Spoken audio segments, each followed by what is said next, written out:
All right, hey, how you guys doing? So in this lesson, we're going to do a before and after type of thing. So first, what I want you to do is I'm going to teach you quickly an overview of what gesture drawing is, and then I'm going to have you draw a quick gesture drawing, non-timed. That way you can see the before and after. So this will be your before gesture drawing before you took the course, and then we'll do a after you're finished with the course, we'll do another gesture drawing. We'll be doing gesture drawings throughout, but at the end of the course, you'll have to do another gesture drawing. I want you to compare the two together to see how far you come. Right, I'll be using a program here called Gesture Master that I basically made for myself, and it poses different pictures, about 70 different random images that I photographed selectively to make best of gesture drawing and of the human figure. So, right, so the first thing about gesture drawing is what it is and what it isn't. It isn't trying to capture the contours, which is the outer lines of the figure. It's not trying to draw what you see in front of you. It's not trying to draw the actual image itself. Rather, it's trying to find the flow, the main movement of that gesture, of that pose. The main things you want to look at is trying to look at the overall arch, the overall line. And there's three different lines you want to look at. So you have the straight line, you have an S curve, and you have a C curve. These are the main lines that you want to focus on. These three lines here are the main lines you want to focus on when you're trying to find the movement within a pose. So for example, this pose here, you can look at it as a C curve like that, and that's the main thing you're trying to capture. Or you can look at it as kind of an S curve, and that's the main thing you're trying to capture. Depending on which one you choose, it's going to change how this pose looks when you're done. All right, so we're going to do this pose here. I'll be looking at it on the phone, but I'm going to make a bigger image for you guys to see of the punching pose here. We're going to do it once with the C curve in mind, and then we'll draw it again with the S curve in mind. You'll see how it kind of changes what we're looking at, because we're not trying to draw again what we're looking at, but we're trying to capture the movement of what we're looking at.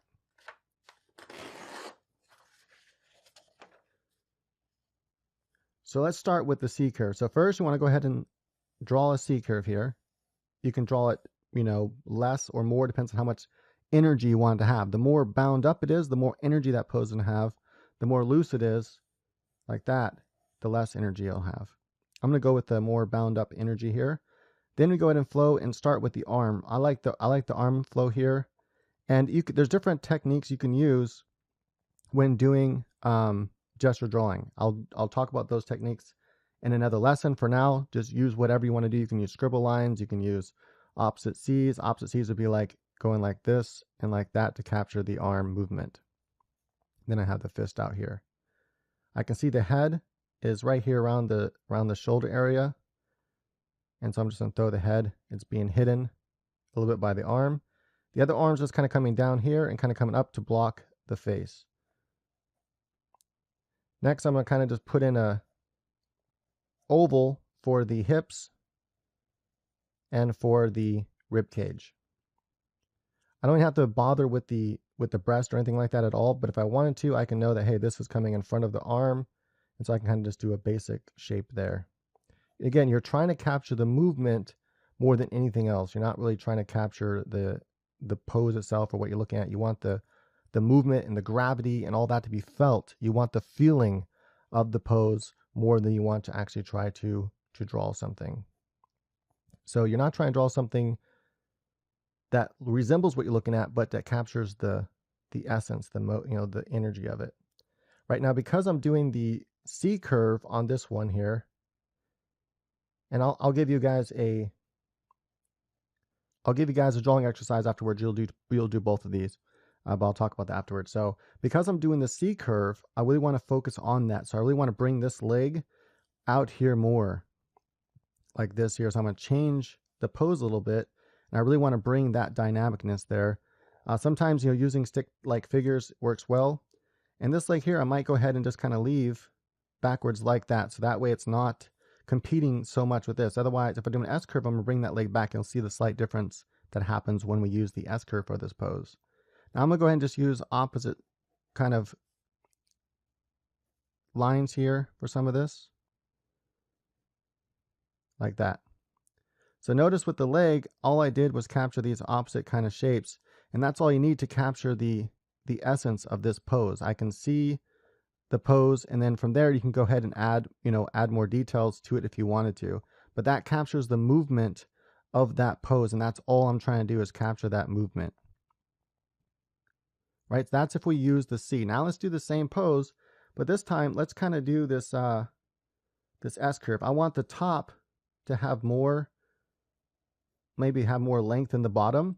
Sometimes, varying your S curve to where it's not just a even S like this or just an even S like that, but to vary it to where it has maybe a shorter, shorter top or shorter bottom will make it more pronounced and more powerful.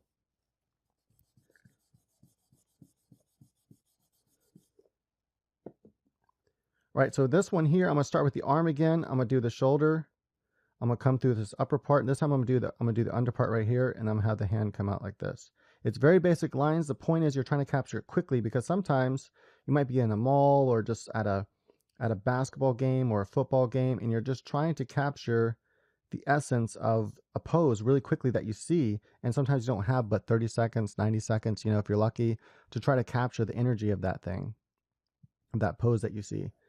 And then if you have the idea and you kind of capture it for even a couple seconds, you can quickly lay it down because it's still in your memory, and you can quickly lay down how the image looked in your mind. The better you get at doing gesture drawing, you'll see that this changes. Notice now I'm going to pull the butt back more here because I'm trying to follow this gesture here instead. So now I'm going to have the leg kind of come back like this and come way back over here like that. That's going to be the main gesture for that leg, like so. And then this leg I'm going to have come down.